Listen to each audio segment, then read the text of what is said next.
कण बाहर कर फिले बाहर कर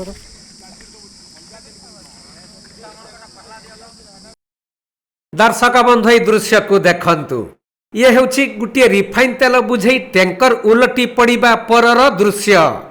टैंकर तो रास्तार भारसाम्य हराई उलटी पड़ा तेणु सही टैंकर भितर थिबा रिफाइन तेल गुड़िक बिलरे पड़ी फाटू भितरे पशिगला।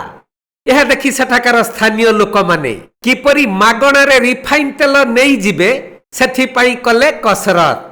देखुनाहांती फाटू भितर कि पुरई दउचंती मग बा बोतल आउ ताकू बाहर करी ऊपर रखिथिबा बाल्टी रे कि नै कि ढाली दउचंती काहेकि ना मागणारे मिलिबो ना। सेइथि पाई तांको भितरे लागि जाईची प्रतियोगिता किए केते रिफाइन तेल नेई जाई पारे। किंतु जो टैंकर टी उलटी पड़ीची तार ड्राइवर बा हेल्पर अवस्था किपरि रहिछि सेथि प्रति काहारी निघा नाही। आपण माने पूर्वर भी देखिथिबे जेतेबेले माछ बुझेई गाड़ी हेउ कि पनीपरिबा बुझेई गाड़ी दुर्घटनाग्रस्त हुए आमर जो मागणाख्या लोक माने अछंती सेमाने आगे जाई कि किमिति नेई कि पळेइबे जिनिस गुडीकु सेई कामरे लागि पड़ंती। किंतु दुर्घटनाग्रस्त होइथिबा गाड़ीर ड्राइवर बा हेल्पर अवस्था किपरि अछि ता उपरे जमा गुरुत्व दियंती नाही। एठारे मध्य सेई घटना जे रिफाइन तेल बोही नेबारे लोक माने व्यस्त। ये घटनाटी हेउछि बरगढ़ जिला कोचिपाली और बंदपाली मध्य रास्तार दृश्य। छत्तीसगढ़ रु गुटिए रिफाइन तेल बुझे टैंकर खोर्धा अभिमुखे जाउथबा बेले अधा पंतरिया रास्ता काम पई टैंकर टी भारसाम्य हराई बिल भीतर को उलटी पड़ीथिला। तेणु सही टैंकर रे बुझेई होइथिबा 33,000 लिटर तेल बिल रे पड़ी फाटू भितरे पसी जाइथिला जहा सबु गुड़िक नष्ट होई जाइछि।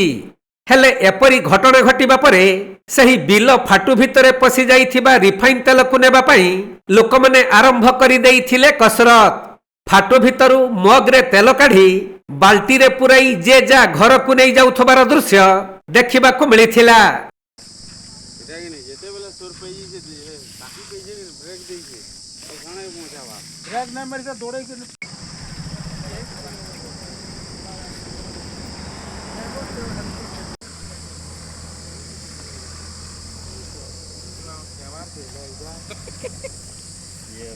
केन मा गया गाना करवा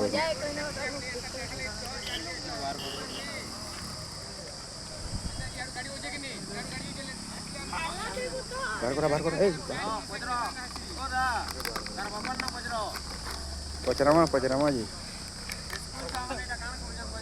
बरगढ़ रु अरुण कुमार मेहर रिपोर्ट कोणार्क लाइव।